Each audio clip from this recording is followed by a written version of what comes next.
and welcome to a series of The Maze Runner by James Dashner. Just ignore these pages, I do. Chapter 1. He began his new life standing up, surrounded by cold darkness and stale, dusty air. Metal ground against metal. A lurching shudder shook the floor beneath him. He fell at the sudden movement, shuffled backwards on his feet and hands. Drops of sweat beading on his forehead despite the cool air. His back struck a hard metal wall. He slid along it until he hit the corner of the room, sinking to the floor. He pulled his legs up tight against his body, hoping his eyes would soon adjust to the darkness. With another jolt, the room jerked upwards in a old lift in a mine shaft. Harsh sounds of chains and pulleys, like the works of an ancient steel factory, echoed through the room, bouncing off the walls with that hollow, tinny whine. Don't judge me, alright? I can't speak. The lightless elevator swayed back and forth as it ascended, turning the boy's stomach sour with nausea. The smell like burnt oil invaded his senses, making him feel worse. He wanted to cry, but no tears came. He could only sit there waiting. My name is Thomas, he thought. That was the only thing he could remember about his life. Didn't understand how this could be possible. His mind functioned without flaw, trying to calculate his surroundings, predicaments. Knowledge flooded his thoughts, facts and images, memories and details of the world and how it works. He pictured snow on trees, running down a leaf-strewn road, eating a hamburger, moon casting.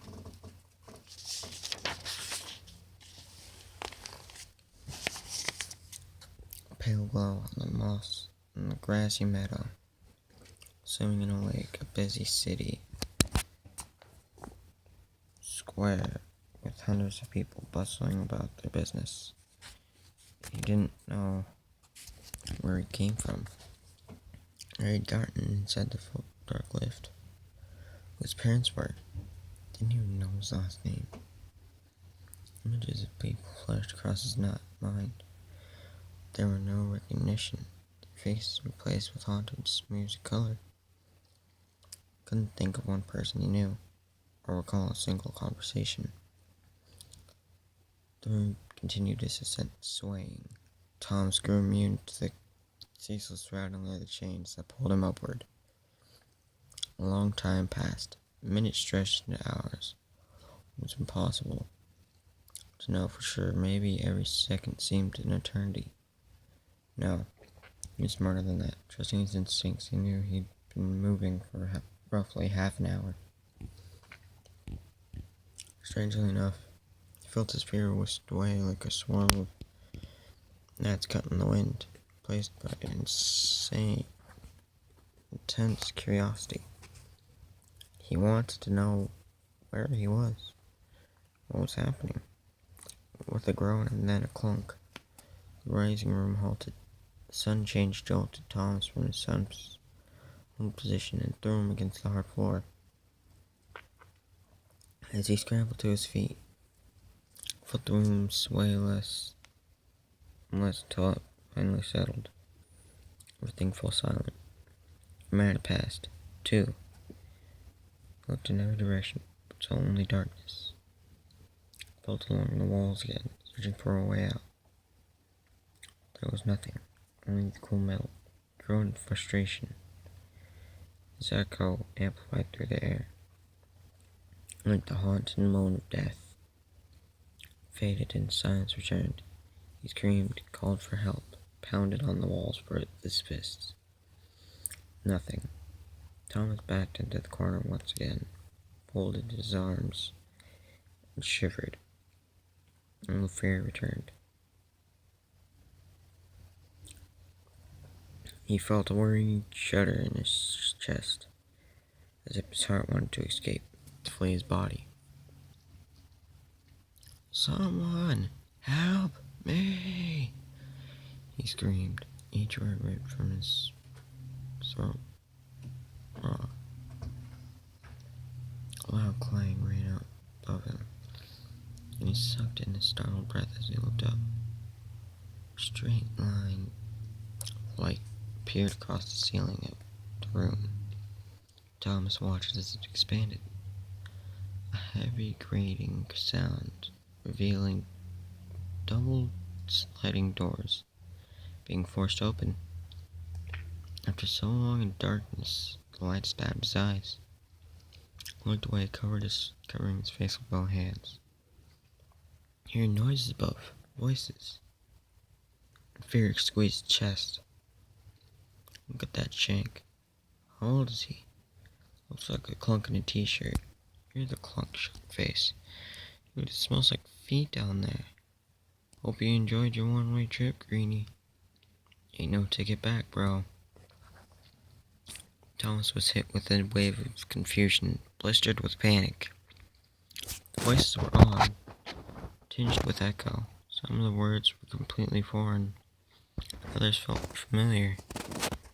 He rolled his eyes to adjust as he squinted towards the light and those speaking. First, he could see only shifting shadows. They soon turned into the shapes of bodies, people bending over the hole in the ceiling, looking down at him.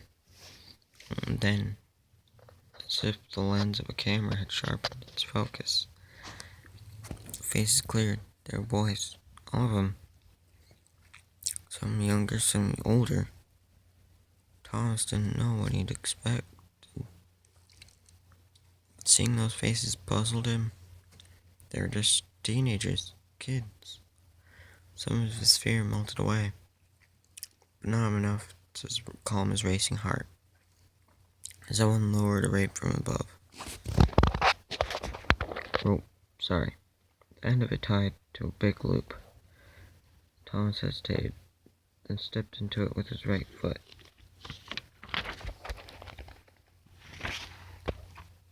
And clutched the rope as he yanked towards the sky. Hands reached down, lots of hands, grabbing by his clothes, pulling out. The world seemed to spin. The swirling mist of faces in cover of light. A storm of emotions raced his gut, twisted and pulled. He wanted to scream, cry, throw up. Chorus of voices had gone silent. But someone spoke as they yanked him over the sharp edge of the dark box. Thomas knew he'd never forget the words. "Nice to meet you, Shank. Welcome to the Glade."